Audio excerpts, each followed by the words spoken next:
look at all these devices. I am amazed that we as humans have figured out how to sterilize all of them. Yeah, there's a lot of different methods available these days. Yep. Let's talk about them. That would be great. So where do we start with something like this? So luckily the FDA has a pretty concise list of approved sterilization methods. So there's a few common ones that you see out there. First one being steam sterilization, so using an autoclave. This is really common for surgical tools, things that aren't very sensitive to heat. Right. So orthopedic instruments, dental tools, that kind of thing. Yeah, exactly. It's not so good for plastics and obviously components that are heat sensitive. Right. So what would you do, so if you have a plastic component, a cannula, for example? Yeah, so a cannula is a good candidate for the next sterilization method, ETO, or ethylene oxide.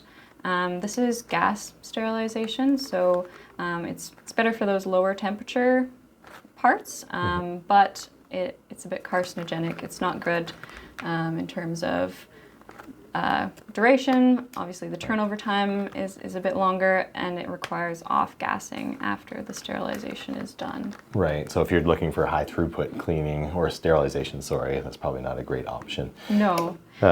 What about something like this then, just to transition to something that might require high throughput? Yeah, so something like that would be a good candidate for radiation, so either gamma or E-beam sterilization, both of which expose the material to radiation. So gamma being a bit higher doses of radiation, E-beam being a little bit more gentle, but with the penetration depth not quite as deep.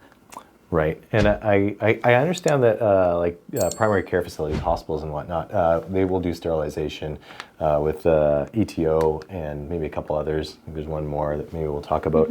But these ones that are radiation, they're centrally processed? Yeah, so the challenge with radiation sterilization is they're very large facilities.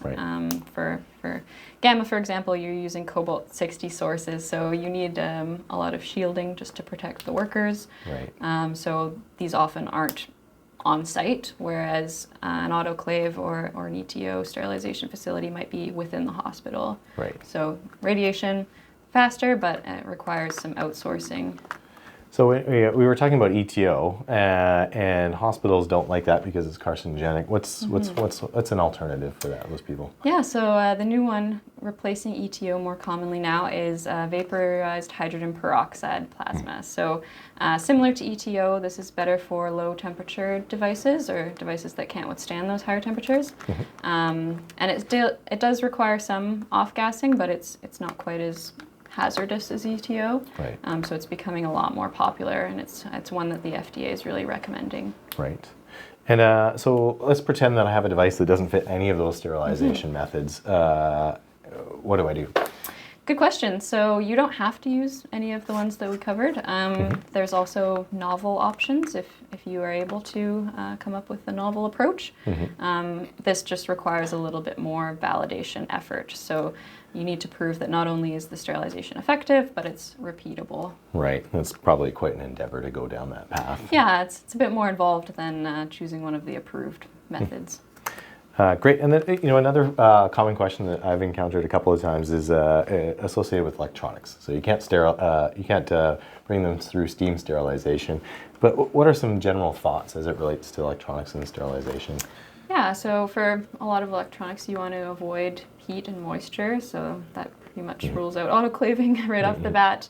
And you want to be careful with sensitive components. So often when you're selecting components initially, you want to consider sterilization at that stage. And also how the device is assembled and manufactured. So if there's opportunity to limit the sterile components, only patient contacting surfaces potentially, you can kind of isolate those items that are harder to sterilize.